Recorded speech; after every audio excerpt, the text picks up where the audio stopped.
Our goal is to make humans superhuman, and the Trump family and RFK and others very much support that mission. Now, imagine an Olympics at which all the athletes are able to openly use performance-enhancing substances.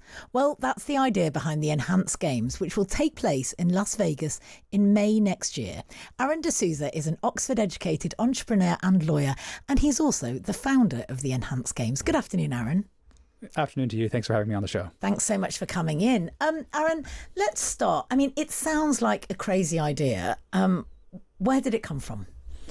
Well, it's not my idea. It's actually the idea of many prominent bioethicists, including Professor Julian Savulescu, who's the chair of bioethics at Oxford University, who argued for it over 20 years ago. And I'm just the one who made it a reality. Okay.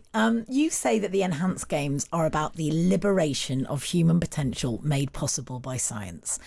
Others might say, well, it's basically just a straight competition between the best drugs, isn't it? Or even that it's kind of a gladiatorial stunt.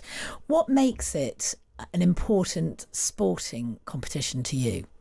Well, just as Formula One is the athlete and the engineer working together, the Enhanced Games is the athlete and the scientist working together. And I don't believe that, I believe that Formula One is a sport, right? And many would doubt that because they say it's just about the best car. But you could put Charles Leclerc in a Toyota and he won't win. And so it's the athlete and the engineer, or the athlete and the scientist working together to achieve something amazing. And Formula One has proven that the technology is developed for the track, diffuse out to the road. And that's why we have anti-lock braking, carbon fiber, and these amazing new technologies that make everyday cars safer and faster. Okay, so how many athletes have you got? I mean, you're less than a year out now from the games in Las Vegas. How many athletes have you got confirmed to be taking part? The most important thing is that we have athletes who hold world records and have already broken world records. So Christian Golomev of Greece broke the 50 freestyle world record in swimming. Andrei Gawker of Bulgaria is the current 50 butterfly world record holder. And so our goal is not to have 10,000 athletes competing in all sorts of sports. It's very few athletes breaking all the major world records. But how many have you got so far? We've announced half a dozen of them. Half a dozen. So you've got 6 athletes so far. Yeah. Okay. How many more do you expect to have? Well, how many do you need to have to make this work? 50 to 100. Okay. And are you confident that you'll get that many? I think so. Yeah. It's a monetary question at the end of the day. Olympians in the United Kingdom only earn about £25,000 a year. You can be the best swimmer, the best track and field runner, the best weightlifter in the world, and you can hardly make minimum wage.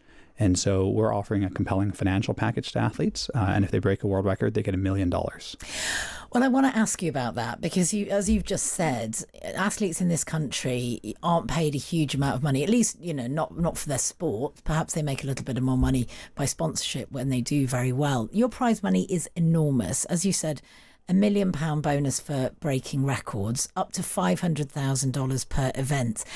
Won't some athletes find themselves forced to enter out of necessity just because they need the money? Well, that's the fault of the International Olympic Committee. The IOC generates $4.5 billion in revenue per games, and somehow they don't pay the athletes. The IOC president lives in a palace. He flies around the world in a private jet. If you want to complain about athlete poverty, go to Lausanne, Switzerland, and say, President Bach, why do you have a jet? Why are you flying around? Why are you flying around the world? Pay the athletes. But athletes are going to find themselves in a bit of a bind, aren't they? There's all of this money on one hand, and then there's, potentially, they could face bans if they take part. I mean, President of the World Athletics, Lord Coe, has said that taking part would be moronic for athletes and that if anyone does compete, they would face a ban. I mean, that's going to rule out many athletes or give them a real moral conundrum. Well, that's, again, the fault of the IOC and its cronies like Lord Coe, because they are trying to reduce competition. And I would suggest that they read Section 1 of the Sherman Antitrust Act in the U.S. because banning athletes for expressing their choice is a definite violation of the law. It's anti-competitive behavior. It's monopoly practice. And the IOC and the federations are some of the most monopolistic organizations that have ever existed. Well, it would only be banning them if they were going against, they're flouting all of the rules of world athletics by openly taking banned substances. Well, the reality is that both natural and enhanced athletes are welcome at the Enhanced Games. Okay, of course, if you take enhancement substances, you probably shouldn't go back to compete in the Olympic system. Well, you won't be able to if you take part. Well, under the current regime, an athlete can retire, take performance-enhancing drugs, and return to the system within 6 months. And that's the rule set that has existed for decades. And now World Athletics, World Aquatics, the International Olympic Committee are up in arms because we're offering athletes choice. And I always like to say, the Olympics are beautiful because they're the ultimate avenue of human competition. However, the IOC itself has never had competition. There isn't an alternative place to compete. Versus if you're a basketball player in the United States, there are 9 separate leagues you can compete in. If you're a boxer, there are at least a dozen separate federations, and you can choose what rule set you want to participate in, what compensation structure, and even in some cases, whether you're taking substances or not. So in bodybuilding, there are tested and untested federations. In jiu-jitsu, it's the same thing. And so we're just taking what is a secret and making it transparent and honest and under full scientific and clinical supervision. I want to come back to that in a sec, but I mean, there are other international competitions. I mean, there's not just the Olympics, there's the Commonwealth Games, there's there's many athletics, the World Athletics Championships. I just want to come back to the nitty gritty of your competition. You mentioned swimming. What other sports are going to be included as part of the Enhanced Games? So swimming, track and field, and weightlifting. And that's important because these are the 3 objective sports. They're measurable by simple world records. And the reason why World Athletics and World Aquatics are so up in arms is because the core of their monopoly is holding the record book. Because if an athlete wants to break a world record, they have to do it in a sanctioned competition, and then they can set the whole rule set and economics of the league. However, what we have proven is that athletes using performance enhancements are faster. Christian Golomev has already broken the 50 freestyle world record. When we break Usain Bolt's 100-meter world record, who's going to want to watch the old, slow Olympics? As human beings, we only want to see the very best of human competition. No one watches F2, everyone watches F1. Why? Because we want to see the best. And the best, fastest athletes that have ever existed in humanity will be at the Enhanced Games. So would you be happy to basically ruin interest in the Olympics with your own competition? I think the Olympics have been on a downhill cycle for decades. Tell that to Paris last summer. It was an incredible Olympics. It was an incredible Olympics, but viewership is down, right? Viewership has been going down for 20 years and costs have been going up. Viewership and everything is down. Well, that's because the legacy media and the legacy media structure doesn't work for the Olympic Games. 20 years ago, for when the Sydney Olympics were happening, there were 20 cities that bid to host the Games. Today, there are virtually none. That's why they had to award the Paris, Los Angeles, and Brisbane Olympics over a decade out because there's just no one bidding to host these events. So what are you going to broadcast your games on? Oh, well, most importantly, on streaming and social media, right? Legacy media, like, I'm sorry. Welcome to Times Radio. Welcome to Times Radio. Isn't that relevant anymore? Do I want to do a multi-billion-dollar deal with NBC or Fox? Will they even be around in 10 years' time? It's lovely to come here to Times Radio, but, I did Joe Rogan. Joe Rogan only employs 2 or 3 people, right? Operates out of a little studio in a warehouse in Austin, Texas, and has a very different cost base to operating a big operation like this. Some would argue he needed an editor, but, that would be a 4th person. But what substances are you going to allow, and are any banned in your games? Yeah, so there's absolutely a rule set. And the first rule is you can only take what is legal and doctor prescribed. And legal in your country of origin or the country of where you're training. And so our goal is to increase competition between nations. So, for example, Britain, Italy, the United States have very progressive laws on enhancements. Here, anabolic steroids are legal for personal use. And in contrast, France has basically criminalized all enhancement. And so what will happen is that the medal tally at the Enhanced Games, I believe, will be seen as a measure of the scientific progress of a nation, and that will create a competitive tension for nations to renovate their laws on enhancements. And will there be any health and safety precautions? I mean, you talk about anabolic steroids. Former East German athletes have suffered all sorts of side effects of state-mandated doping, which, they underwent in the 1970s and 80s. Hepatitis, heart disease, liver tumours, birth defects. There's even been substantial compensation that they've been paid from trials. You can't deny that there are serious concerns about the physical toll that these kind of drugs can have on people, and you're going to be encouraging people to take them, possibly at quite high doses in order to beat other athletes taking the same drugs? Yeah, so to distinguish, the East German system was coercive. We're creating choice. No one has to compete in the enhanced games. No one is forced to compete in the enhanced games. If you wish to, you can, but every athlete who competes is subjected to very rigorous medical and scientific supervision. We have a 38-member scientific panel. The chairman of genetics at Harvard University, Professor George Church, is one of our scientific advisors. Professor Dr. Guido Piles, who is the chief doctor of FIFA, oversees our independent medical commission. And so every athlete has to undergo echocardiograms, MRIs, blood work to ensure that they're healthy and safe to compete. And our goal is not to build a sporting event. Our goal is to build the compounds and the drugs that actually improve humanity. So your athletes are essentially lab rats? Well, we're all undertaking an experimentation, right? We're the Apollo astronauts going into space, where they had a 1 out of 16 chance of fatality. Were they lab rats? With Sir Edmund Hillary and Tenzing Norgay climbing Everest for the first time, were they lab rats? I think it's very honorable to push the boundaries of humanity. I think it's very honorable to go to the stars and to climb mountains. And in the same way, our athletes are pushing those boundaries through their own choice.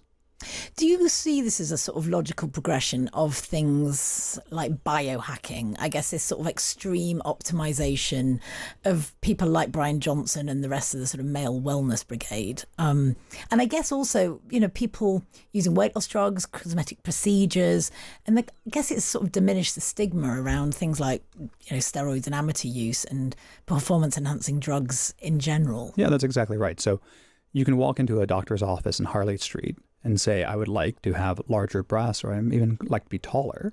And they're allowed, and it's perfectly normal, to undertake high-risk surgical procedures to improve us cosmetically. However, if you walk into that same doctor and say, I would like to be more muscular or faster or even younger, they'll say, does that comply with the medical ethics rules, right? And in Italy, they have recognized that enhancement for sporting purposes under Section 76 of the Medical Code is equal to cosmetic enhancement. And I would say that this is part of the natural progress of humanity. Who wants to grow old? And I believe that aging is a disease that we can treat, cure, and eventually solve. And that will be the greatest gift that we could ever give to humanity. So I know you're a keen cyclist. What performance enhancing or optimizing substances do you use? So this is a great question. I don't take very many performance enhancements today because I'm a 40-year-old CEO, not an elite cyclist anymore. However, I suffer from jet lag quite badly. And I go to Harrods and I get an IV drip to boost my vitamin levels, etc. And it turns out that is a banned procedure under the World Anti-Doping Code. More than 250 milliliters in a 12-hour period can get you banned from international competition. So, you can take brand procedures even at Harrods. 25% of the goods on the shelf at your local Holland and Barrett will get you banned from Olympic competition. Well, yeah, those of us who are never going to be in an Olympic competition don't need to worry about that with our IV drips. Now, Aron, you did struggle to find investment for a while in the enhanced games, but you've got quite a few political and financial backers, including Donald Trump Jr. now and the tech billionaire Peter Thiel. And Joe Rogan, who you mentioned earlier, you've been on his podcast. He's also been quite vocal in support. And RFK is also on board. How beneficial has Donald Trump's return to the White House been for you in getting the games off the ground? I would say that we are accepting a political support for anyone who believes in superhumanity. Our goal is to make humans superhuman, and the Trump family and RFK and others very much support that mission. We're also very proud to have the investment from members of the royal family of Saudi Arabia, other Gulf royals. And at the end of the day, there are some political parties in this world who believe in the future. Kamala Harris and Joe Biden did not. They issued a statement condemning the enhanced games, and President Trump and his family have invested in the company. It shows a very different ideological worldview. Do you believe in technology to progress the human condition, or do you not? You've also invested in Donald Trump yourself, haven't you? Is it a two-way investment in one another? I'm very proud of President Trump and what he's achieved, but I can tell you that I'm not an American citizen. I'm Australian, so I've never voted in an election. And I have even a portrait of President Barack Obama up in my house. And I will support any politician who believes in superhumanity, right, and believes in technology. To what extent extent do you sort of see this as, I guess, a sort of matter of personal liberty as much as it is about sort of sport and doping? A kind of superhuman version of my body, I suppose. Yeah, My Body, My Choice was one of the original theses of this company. It's quite a radical idea that we own our own bodies. So think about it in the context of human history. For most of human history, the bodies of women were owned by men. The bodies of men were owned by the church and God. Bodies of slaves were owned by slave keepers, of serfs by the lords. And only in modernity do we adults own our own body. And a natural consequence of that is that we can do with our body what we wish, including cosmetic enhancement, pharmacological enhancement, biohacking.